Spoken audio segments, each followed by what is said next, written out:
brought to you by ITEL.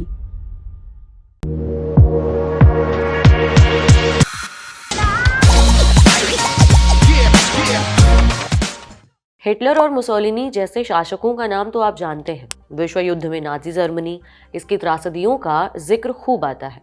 यहूदियों पर किए अत्याचार, gas chamber, chemical weapon, concentration camp. पर जब भी जापान का जिक्र आता है, ज़्यादातर बात हिरोशिमा और नागासाकी की एटॉमिक बमबारी की होती है और जापान ने दूसरे देशों में जो त्रासदी मचाई वो बात छिप जाती है। अस्पतालों में नर्सेज का बलात्कार, उन पर गोलियां बरसाना, ऐसे तमाम जुर्मों की बात कम होती है। पर आज हम इन्हीं पर बात करने वाले हैं। साथ में जिक्र आएगा तब के जापानी प्रधानमंत्री तोजो हिडेकी का, एक सैनिक, एक नेता, कुछ लोगों की माने तो एक हत्यारा, जिसके खिलाफ मुकदमा चला युद्ध में किए गुनाहों के लिए। यूं तो युद्ध में जान जाना आम बात है, पर आम नागरिकों या फिर गैर सैनिकों के साथ सुलूक के लिए तोजो पर यह मुकदमा चला। क्रूरता के साथ तमाम जापानी अधिकारियों को मौत की सजा दी गई और जिस अदालत ने ये सजा सुनाई उसमें से एक जज भारतीय भी थे। हालांकि भारतीय जज ने युद्ध के इन मुजरिमों को दोषी नहीं पाया। क्या थे युद्ध में किए गए ये जुर्म? भारतीय जज ने सजा क्यों नहीं दी? और कौन था तोजो? जानते हैं आज के एपिसोड में। नमस्कार, मेरा नाम उपासना है और आप देख रहे हैं ऐतिहासिक किस्से कहानियों से जुड़ा हमारा रोजाना का कार्यक्रम तारीख, जिसमें आज बात एक प्रधानमंत्री और युद्ध में किए गुनाहों की। जनरल तोजो हिडेकी या रेजर तोजो, अपनी धारदार नीतियों, अनुशासन के चलते इसे ये नाम दिया गया था रेजर। महीन कटे बाल, मूंछों और गोल चश्मों वाला जनरल दूसरे विश्व युद्ध में तो जापानियों के लिए राष्ट्रवाद का पर्याय था, पर आसपास के देशों के लिए एक बुरा सपना। इसी के शासन में जापान ने आसपास के देशों में हमले किए, क्रूरताएं की, बलात्कार किए। चीन के खिलाफ जापानी हमले में अहम भूमिका भी तोजो की ही रही। इसी की अगुवाई में दक्षिण एशिया और पश्चिम प्रशांत महासागर में जापान ने कई लड़ाइयां लड़ी, जीती भी, जिसके बाद इसे किसी तानाशाह जैसी शक्तियां मिल गई। हालांकि जापान में उस वक्त राजशाही थी ही, पर युद्ध का जिम्मा तोजो पर था, जो कि प्रधानमंत्री के पद पर था। वहीं हिरोशिमा और नागासाकी की बमबारी के बाद जब जापान ने सरेंडर किया, तब साल 1945 में तोजो ने खुद की जान लेने की कोशिश भी की, पर वो बच गया। हालांकि फिर उसे एक अदालत के सामने पेश किया गया, जहां उसके साथ जापान के गुनाहों की सुनवाई चली। इन गुनाहों को बांका के नरसंहार से समझ सकते हैं। यूकी टांका की किताब हिडन हॉरर्स में जिक्र मिलता है बांका टापू के नरसंहार का। दरअसल दूसरे विश्व युद्ध में जापान के लिए ये अहम था कि वो एशिया और प्रशांत महासागर में मौजूद देशों में कब्जा करे, यहाँ मौजूद प्राकृतिक संसाधनों को अपनी जद में ले, जैसे कि तेल, जो कि डच कॉलोनी इंडोनेशिया में था। वहीं सिंगापुर में कब्जा करके जापान इलाके में ब्रिटेन का दबदबा कम करना चाहता था। इसी तरफ एक कदम 8 दिसंबर 1941 को जनरल हिरोफुमी की अगुवाई में उठाया गया। जापानी सेना मलय उपमहाद्वीप के कोटा भारू की तरफ बढ़ती है ताकि सिंगापुर पर कब्जा किया जा सके।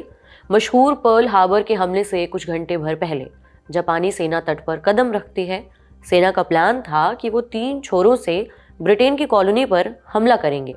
जापानी सेना की संख्या थी महज 20,000 और सामने थे 88,000 ब्रिटिश, ऑस्ट्रेलियाई और भारतीय सैनिक। लेकिन फिर भी सिंगापुर जल्द ही जापान के कब्जे में आ गया। ब्रिटिशर्स ने जापानियों को कम आंका। जापानी जंगल में लड़ाई करने में कुशल थे, साथ ही बाकी सेनाओं के साथ तालमेल की कमी के चलते ब्रिटेन को मुंह की खानी पड़ी। फिर शुरू हुआ युद्ध की त्रासदी का रक्तरंजित मंजर। 15 फरवरी 1942 को जब सिंगापुर कब्जे में आया, तब तक 1,700 ऑस्ट्रेलियाई सैनिक अपनी जान गंवा चुके थे। 1,300 से भी ज़्यादा जख्मी थे। नतीजा ये हुआ कि सैनिकों की देखभाल के लिए कुछ स्कूलों को अस्पताल में बदल दिया गया, जिनकी देखभाल में सभी महिला नर्सें लग गईं। लेकिन उन्हें भनक भी नहीं थी कि दिसंबर 25 की रात जब घर पर उनके संबंधी क्रिसमस मना रहे थे, तब प्रदेश में उनके साथ क्या होने वाला था। 25 दिसंबर को जापानी सैनिक हांगकांग के स्टैनली कॉलेज में बने इमरजेंसी अस्पताल में घुसते हैं। हॉस्पिटल के ब्रिटिश डायरेक्टर डॉक्टर ब्लैक उन्हें समझाने की कोशिश करते हैं कि ये इमारत एक अस्पताल है, पर उन्हें मौके पर ही गोली मार दी जाती है। फिर जापानी सैनिक अस्पताल के कमरों में ग्रेनेड फेंकते हैं, घायल सैनिकों की जान ले लेते हैं। बकौल हिडन हॉरर्स फिर जापानी सैनिक ब्रिटिश और चीनी नर्सेज को जमा करते हैं। पूरी रात उनके साथ गैंगरेप किया जाता है। इनमें से 2 की जान भी चली जाती है। इस घटना की वजह से इसे ब्लैक क्रिसमस का नाम दिया गया। इस घटना की खबर ऑस्ट्रेलियाई नर्सेज तक भी पहुंची जो सिंगापुर में तैनात थीं। सिंगापुर में मौजूद ब्रिटिश अफसरों ने नर्सेज को हिदायत तक दी कि अगर वो ऐसे हालातों में फंसे तो बजाय जापानियों के हाथ आने के बेहतर यही होगा कि अपने सैनिकों के हाथों गोली खा लें और जान दे दें। ऑस्ट्रेलियाई अधिकारियों ने सिंगापुर में बची नर्सेज को वापस बुलाने की मांग भी की, लेकिन घायल सैनिक इतने ज्यादा थे कि तब तक ऐसा नहीं किया जा सका जब तक शहर में कब्जा नहीं हो गया। जिसके बाद एक जहाज नर्सेज और कुछ आम लोगों के साथ टोजून टापू से निकला, जिनमें ज्यादातर औरतें और बच्चे थे। कई घायल भी थे, पर यह सफर इतना आसान नहीं था। जापानी आसमान से बम बरसा रहे थे जिनसे बच के वो अंधेरे में सफर करते। लेकिन एक रोज वो दुश्मन सेना की नजर में थे। बोट पास के बांका टापू की तरफ निकली, लेकिन दुश्मन की बमबारी से नहीं बच पाई। अगले ही पल सभी पानी में थे। लाइफ बोट्स को भी नुकसान पहुंचा था, इसलिए जिसे जो मिला उसी के सहारे वो टापू तक पहुंचा। लेकिन यहाँ किस्मत को कुछ और मंजूर था। पर खौफ का मंजर तो अब शुरू होने वाला था। सभी नर्सेज और नागरिक जापानियों के हाथ आ गए। जापानी सैनिकों ने सभी को मौत के घाट उतार दिया, सिवाय एक के, जिसकी गवाही बाद में टोक्यो ट्रिब्यूनल में दर्ज की गई। यानी तोजो और बाकी जापानी नेताओं के गुनाहों की सुनवाई करने वाली अदालत। अकेली बची ये नर्स थी विवियन वुलविंकेल।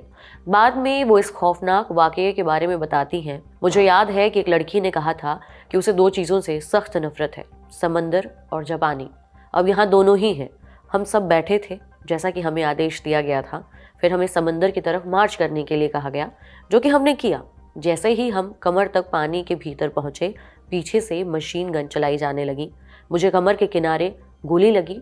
हालांकि उस वक्त मुझे अंदाज़ा नहीं था। मुझे लगा गोली लगने का मतलब है मौत। मैं समंदर में गिर गई, जिसकी वजह से मैं बहुत सारा पानी निगल गई। जान बचाने के लिए मैंने मरने का नाटक किया। हालांकि कुछ वक्त बाद मैं उठी। आसपास कोई नहीं था। फिर मैं उठी और जंगल में चली गई। आखिरकार उनकी जान बच गई। बाद में वुलविंकेल ने international military tribunal for the far east या टोक्यो ट्रिब्यूनल में गवाही दी, जहां तोजो सहित जापान के तमाम अधिकारियों पर ऐसे तमाम गुनाहों के लिए मुकदमा चलाया जा रहा था। ट्रिब्यूनल के ज़्यादातर जज तो जापान के गुनाहों को मान रहे थे, पर इनमें एक भारतीय जज का कुछ अलग ही मत था। टोक्यो ट्रिब्यूनल में एक भारतीय जज भी शामिल थे। ये थे कोलकाता के जस्टिस राधा विनोद पाल। दरअसल इस ट्रिब्यूनल में ज़्यादातर यूरोपीय होने के चलते ट्रिब्यूनल में स्थानीय देशों के जजों को शामिल करने की बात उठी। इसी क्रम में जस्टिस राधा विनोद को शामिल किया गया। 31 महीनों 800 कोर्ट सेशन के बाद बहुमत का फैसला आया। 25 बड़े जापानी नेताओं को सजा दी गई। 7 को सजाए मौत, 16 को उम्र कैद, 1 को 20 साल और 1 को 7 साल की सजा दी गई। मौत की सजा पाने वालों में तोजो भी था। हालांकि भारतीय जज पाल दी गई सजा से इत्तेफाक नहीं रखते थे। 1230 पन्नों के आदेश में उन्होंने जापानी नेताओं के हक में अपना फैसला दिया। एक धड़ा मानता है कि चूंकि भारत ने उस वक्त नई नई स्वतंत्रता पाई थी, इसलिए पाल के मन में यूरोपीय शासकों के लिए सकारात्मक ख्याल नहीं थे। ताज्जुब की बात नहीं है कि राष्ट्रवाद का प्रेम और औपनिवेशिक देशों के लिए विरोध उनके मन में था। इसी के चलते उन्होंने हक में फैसला दिया होगा। हालांकि बहुमत ने तोजो सहित तमाम लोगों को युद्ध में किए गए जुर्मों के लिए दोषी पाया और उसे मौत की सजा दी गई। आज की तारीख में इतना ही। इसे लिखा है हमारे साथी राज विक्रम ने। फिर मिलेंगे आपसे, तब तक अपना ख्याल रखिए और देखते रहिए द लंदन ड्रॉप। शुक्रिया।